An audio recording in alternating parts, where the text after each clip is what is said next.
В эфире новости, в студии Анастасия Кобызева. Здравствуйте. Вот главные темы. 5 миллиардов рублей дополнительно выделили Якутии на компенсацию снижения доходов. Школы и детские сады Нерюнгринского района готовятся к новому учебному году. Какие работы выполнены? История длиною в более чем 40 лет. Ветераны Алроса рассказали о разработке карьера «Мир».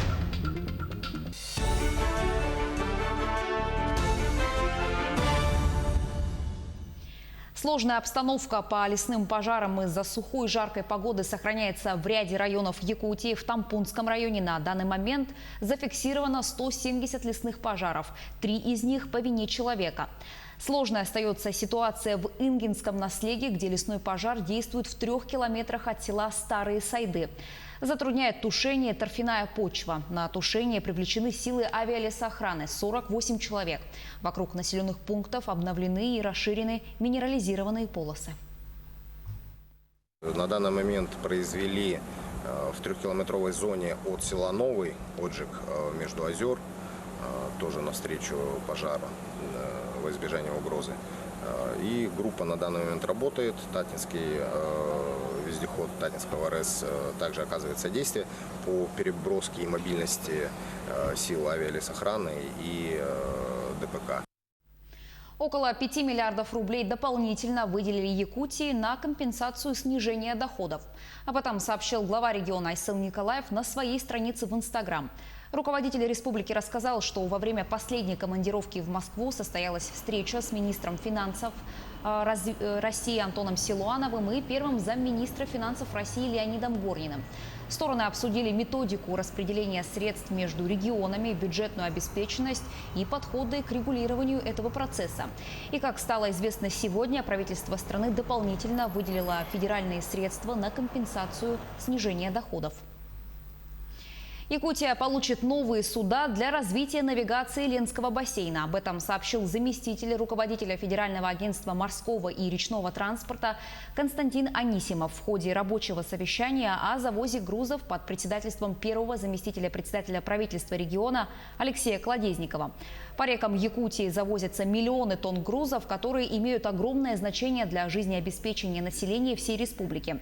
Поэтому перед федеральным агентством стоит задача поддержки и развития всей системы водных путей.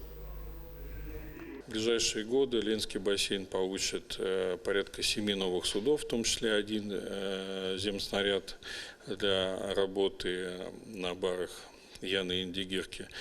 И мы ожидаем, что в ближайшие годы, это в 2022-2023 году, будет увеличено и дойдет до нормального уровня текущее финансирование как всех внутренних водных путей, так и в особенности текущее финансирование нашего Ленского водного бассейна. О необходимости строительства Ленского моста говорили в Москве на первом заседании обновленного общественного совета при Минвостокразвития. Новоизбранный председатель Александр Точенов отметил, что республика получит новый мощный импульс развития с завершением строительства Ленского моста. Он также добавил, что Якутия проводит огромную работу по подготовке кадров и созданию условий для молодых специалистов. От Общественной палаты республики в Совет вошла якутянка Татьяна Асаева. Отмечу, что Совет является совещательно-консультативным органом. Его действующий состав был сформирован Общественной палатой России в марте этого года. Полномочия членов, всего их 35 человек, будут действовать 3 года. Несмотря на то, что учились и за рубежом, и учились за пределами республики, на данный момент все возвращаются в республику, потому что регион стал привлекательным, есть перспективы развития для молодых людей.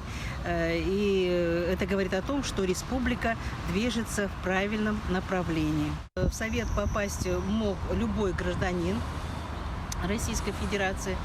Весной проводился конкурс. Было очень насыщенно. От республики было 4 человека, и прошли 2 человека, в том числе и я. Более 2 триллионов рублей до 2024 года поступят в регионы в рамках национальной программы развития Дальнего Востока. На эти средства будет построено или отремонтировано около 3000 объектов здравоохранения, образования, культуры и спорта. И первостепенная задача общественного совета – вести контроль за реализацией этой нацпрограммы. 3 школьника из Якутии набрали 100 баллов на ЕГЭ по истории и физике. Максимальное количество баллов по физике набрали выпускники Республиканского лицея-интерната Айтал Унаров и Байдам Филатов. Знания по истории на блестящем уровне показала ученица школы номер 20 города Якутска Айкунаш Мардиян. Напомню, 13 июля якутские выпускники, планирующие поступать в вузы, написали ЕГЭ по физике и истории. Школы, детские сады и спортивно-оздоровительные учреждения Южной Якутии активно готовятся к началу своей работы. Ремонтные работы ведутся на 21 объекте образования Нюрнбергского района. Подробности у Екатерины Павловой. С этого времени, согласно вашего контракта, вы эти работы приняли. Да. Качественно сделали. Ну, я считаю, качественно. Были недоделки, небольшие недоделки, но они все исправили. В этом году большое внимание в детских учреждениях было уделено благоустройству территории. Покраска бордюр, высадка цветов и кустарников, установка новых беседок и игровых комплексов. Впервые за долгое время асфальтируются пешеходные дорожки. В детских садах ремонтируются группы, закупается новая мебель, ведутся работы по обновлению и устранению недочетов, фасадов и кровель. Фасады, которые были отремонтированы в прошлом году и позапрошлом году, имеют некие, ну, будем говорить, сегодня изъяны. И мы при заключении контрактов имеем 3-летние, а при бассейнах вообще 5-летние гарантии. То есть мы здесь уже деньги не вкладываем. Наша задача обязательно отработать все вопросы вот именно по качеству. Школа номер 2 в 2020-м приступила к восстановлению бассейна. На сегодняшний день рабочими отремонтирована чаша, которую осталось испытать на герметизацию и заложить кафельной плиткой. В скором времени бригада приступит к отделке стен и потолка влагонепроницаемыми панелями. Затем начнется реконструкция раздевалок. По контракту все работы по бассейну во второй школе подрядчик должен завершить 30 сентября. Очень важно отработать техническую составляющую. Это в первую очередь водоподготовка, чтобы это было безопасно для детей в первую очередь. Там нужна серьезная регулировка температуры по заданным параметрам. Там нужна водоочистка для того, чтобы наши дети были, во-первых, занимаясь спортом и плавая в бассейне, крепки здоровьем, ну и чтобы это здоровье не было порушено вот какими-то недочетами при проектировании и ремонте вот этих спортивных сооружений. В спортивной школе единоборств РЛ закончилась установка новых пластиковых окон, ведутся работы по обновлению фасада. Внутри здания отремонтировано 3 зала. Поменены полы, потолочные лампы, приведены в порядок раздевалки и душевые. Комиссия обратила внимание на территорию школы. Необходимо заняться утеплением теплотрассы и заменить просевшие крышки люков. Хочется отметить, что мы в этом году очень много сделали по благоустройству территории, не только детских садов, но и школ.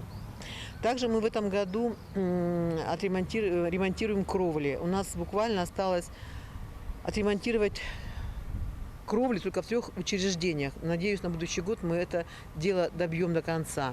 Подготовка учреждений к 2020-2021 отопительному сезону началась в апреле этого года. На сегодняшний день паспорта готовности имеются у 90% школ и детских садов. Несмотря на сложную эпидемиологическую и экономическую ситуацию в стране, все контракты по ремонтам выполняются в срок. Отклонений от графиков нет. Екатерина Павлова, Захар Головин, Нерюнгри. Сенокосная кампания в Якутии в самом разгаре. На сегодняшний день кормозаготовку ведут в 23 районах и городе Якутске. Перед аграриями республики поставлен четкий план заготовить более 470 тысяч тонн сена, силоса 25,5 тысяч тонн и сенажа 16 тысяч тонн. На сегодняшний день скошено более 88 тысяч гектаров сенокосных угодий, где заготовлено почти 57 тысяч тонн сена. Это 12% от годового плана. По прогнозу специалистов, из-за засухи в центральных и северных районах республики в этом году будет скошено всего 90% сена от запланированного объема.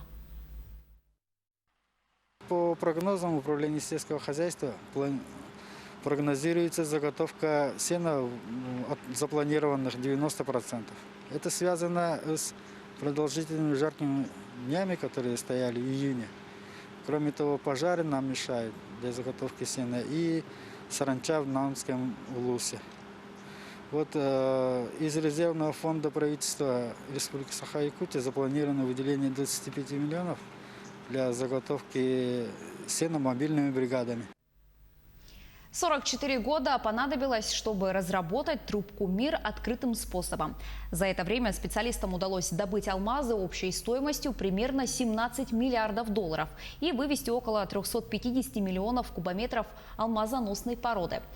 Однако не это главное в истории трубки, а люди, которые связали судьбу с карьером МИР. С ветеранами встретилась Иванна Филиппова. Василий Тришин с особым трепетом вспоминает свой первый день на карьере МИР.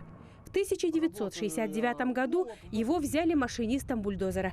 Работал на самых опасных местах. Занимался расчисткой берм, склона бортов карьера. МИРу он посвятил полжизни. Свою судьбу с МИРом связал и Густав Яковлев. Выпускник Якутского государственного университета прошел путь от горного мастера до начальника карьера. Говорит, горняки работали в тяжелых условиях, но никогда не отставали от графика. Дорог не было. Снабжение шло с Ленска. Ну а там, понимаете, когда дорог нет, одни болота, а зимой все заметает снегом. Это надо было на месте что-то придумать, чтобы дело не стояло. Мы росли вместе с ростом нашего производства. Ровно 44 года разрабатывался карьер МИР. 11 июня 2001 года отсюда была вывезена последняя тонна руды. Парад техники ветераны провожали со слезами на глазах. Так завершились открытые горные работы на трубке МИР. Говорят, торжественное закрытие карьера. Нет, это плачевное было для нас. Мы там отдали, я вот 35 лет отработал. Сегодня каждый четвертый алмаз во всем мире родом из России и добывается компанией «Алроса» и ее дочерними обществами. Это именно тот вклад, который еще в 60-е и 70-е годы молодые энтузиасты и отцы-основатели алмазной компании вложили в фундамент развития алмазодобывающей промышленности Советского Союза. Иванна Филиппова, Артур Голиков, телеканал «Алмазный край».